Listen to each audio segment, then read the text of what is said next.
talk a little bit about your family, where you lived and where you grew up, and your sister Jean. Well, I was born in '33, and so I was always on the dock, tagging around, and I always tagged around after my father.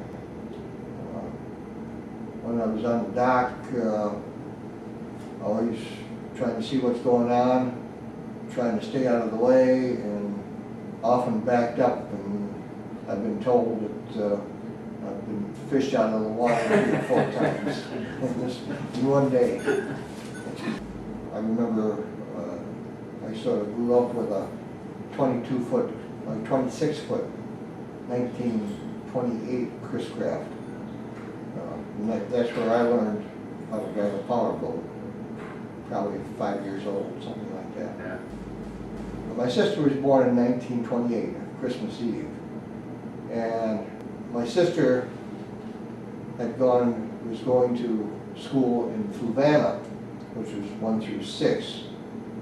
For the most part, we lived across the road on Fluvanna Avenue, just outside Jamestown. At that time, we were staying here in September's, and then mid-May through the rest of the summer. So I started kindergarten here, and then I rode the bus because I was just outside we lived just outside the city in the Demus Point School District. So I rode the bus in kindergarten in those days was a full day. So I can't remember another kid riding the bus of my age. I was usually the last one out on the bus in the morning, but at night the bus would turn up Strunk Road, go over Moon Road, go all the way up West Oak Hill Road, turn around, and come down the whole township.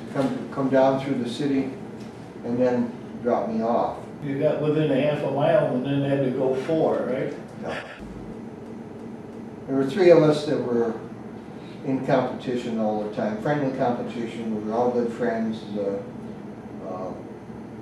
We've been together since kindergarten. Dave Dorman Jr. Remember him, Bruce?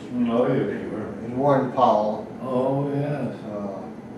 And myself. So we always competed friendly-wise, whether it was grades or for sports. And we were fortunate here, so it ended up, all 3 of us were valedictorians. I for Demus Point. In that while. Dave was for Cherry Creek, and Warren was Johnson City. Okay. I was born in '33, started school in '38. Okay, I graduated in '51. You graduated in '51. Everybody wanted to know where I was going to go to college. I mean, my sister had gone to Cornell. But anyway, there was a story in the article in the Saturday Evening Post about a place called Webb Institute of Naval Architecture and Marine Engineering in Glen Cove, Long Island. And so I applied for that, and that's where I went to school, and that's where I got my degree. Yes, Naval Architecture and Marine Engineering. And we had a 10-week work period each January, February, and into March, where we went out into industry and worked so that we could see what we wanted to do. The freshman year, I was at an apprentice program in the Brooklyn Navy Yard, welding and machine work. Sophomore year, we were called engine cadets on board a merchant ship. 2 of us went to Germany twice. Junior year, I worked at Chris Craft in the Algonac on their production line, and helped make the first, I think it was a 34-foot boat. I initially was working on a 52-foot doing the setup and planking of that. Senior year, I worked at Bethlehem Steel Shipbuilding in Quincy, Mass, outside of Boston. And they were designing and going to build a ship for race lines. That's where I quickly learned that I was not going to stay in an office for the rest of my life. So, during all the time that I was in college, the draft board was breathing down my neck. And while we were at the